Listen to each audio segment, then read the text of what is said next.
The inflation has everything to do with this. President Biden has been trying to take credit for lowering inflation or offer suggestions on how to reduce it, but no, Jeff is not having any of this, as he fired off a couple of scathing tweets this weekend aimed at the Biden administration, or in some cases at Joe himself. Now quickly rush to celebrity gossip for the complete story. Jeff Bezos. Jeffrey Preston Jorgensen was born on January 12, 1964 in Albuquerque, New Mexico. He's the son of Jacqueline and Theodore Jorgensen. At the time of Jeffrey's birth, his mother was a 17-year-old high school student and his father was 19 years old.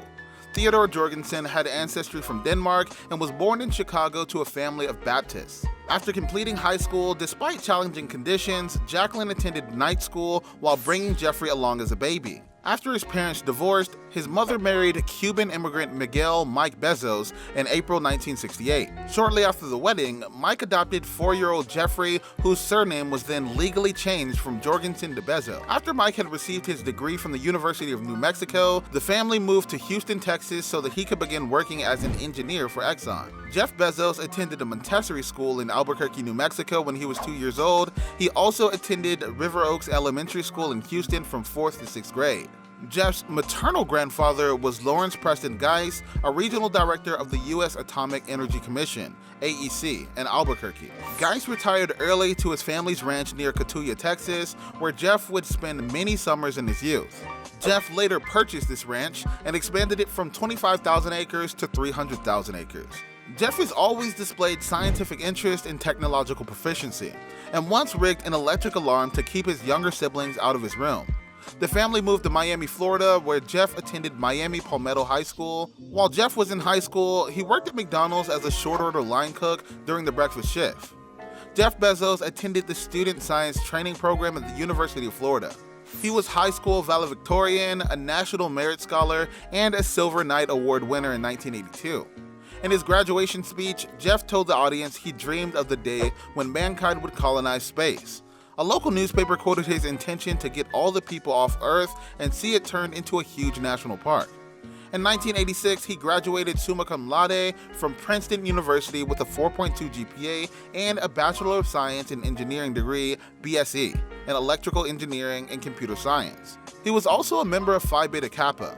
While at Princeton, Jeff was a member of the Quadrangle Club, one of Princeton's 11 eating clubs. In addition, he was elected to Tau Beta Pi and was the president of the Princeton chapter of the Students for the Exploration and Development of Space. After Jeff graduated from college in 1986, he was offered jobs at Intel, Bell Labs, and Anderson Consulting, among others. He worked first at Fattel, a fintech telecommunications startup, where he was tasked with building a network for international trade. Jeff was promoted to head of development and director of customer service thereafter. He transitioned into the banking industry when he became a product manager at Bankers Trust. He worked there from 1988 to 1990. He later joined D.E. Shaw & Company, a newly founded hedge fund with a strong emphasis on mathematical modeling in 1990 and worked there until 1994. Jeff became D.E. Shaw's fourth senior vice president at age 30. In 1993, Jeff decided to establish an online bookstore. He and his then-wife, Mackenzie, left their jobs at D.E. Shaw and founded Amazon in a rented garage in Bellevue on July 5, 1994, after writing its business plan on a cross-country drive in New York City to Seattle. With Jeff at the helm and Scott taking an integral role in its operation, which includes writing checks, keeping track of the books, and negotiating the company's first freight contracts, the foundation was laid for its garage-run operation to grow exponentially. Prior to settling on Seattle, Jeff had investigated setting up his company at an Indian reservation near San Francisco in order to avoid paying taxes. Jeff initially named his new company Cadabra, but later changed the name to Amazon after the Amazon River in South America, in part because the name begins with the letter A, which is at the beginning of the alphabet. At the time, website listings were alphabetized, so a name starting with A would appear sooner when customers conducted online searches. In addition, he regarded Amazon, the name of the world's largest river, as fitting for what he hoped would become the world's largest online bookstore.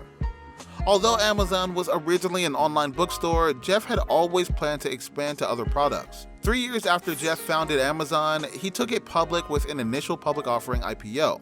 In response to critical reports from Fortune and Barron's, he maintained that growth of the internet would overtake competition from larger book retailers such as Borders and Barnes & Noble. In 1998, he diversified into the online sale of music and video, and by the end of the year, he had expanded the company's products to include a variety of other consumer goods. Jeff used the $54 million raised during the company's 1997 equity offering to finance aggressive acquisition of smaller competitors. In 2000, Jeff went on to borrow $2 billion from banks as its cash balance dipped to only $350 million.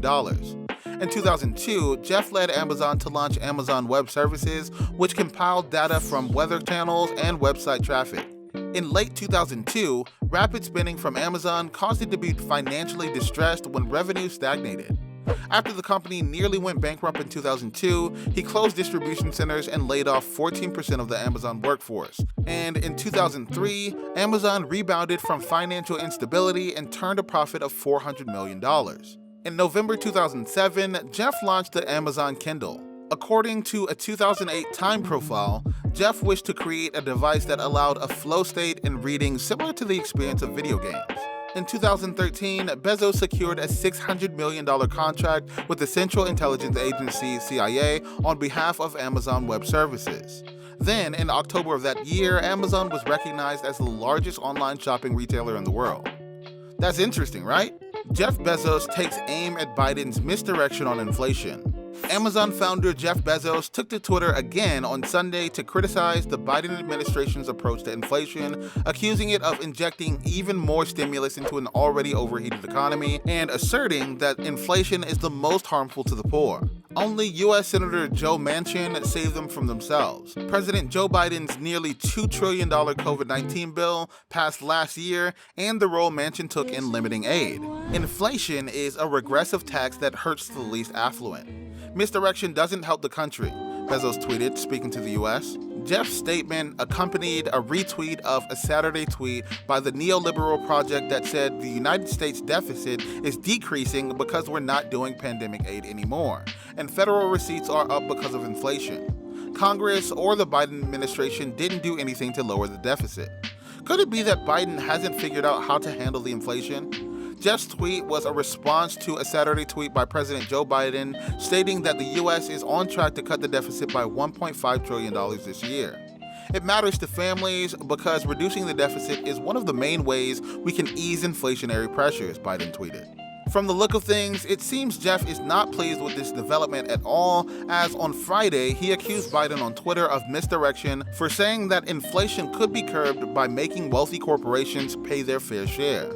The newly created Disinformation Board should review this tweet, or maybe they need to form a new non-sequitur board instead. A reference to the Department of Homeland Security's Disinformation Governance Board announced last month. Raising corp tax is fine to discuss.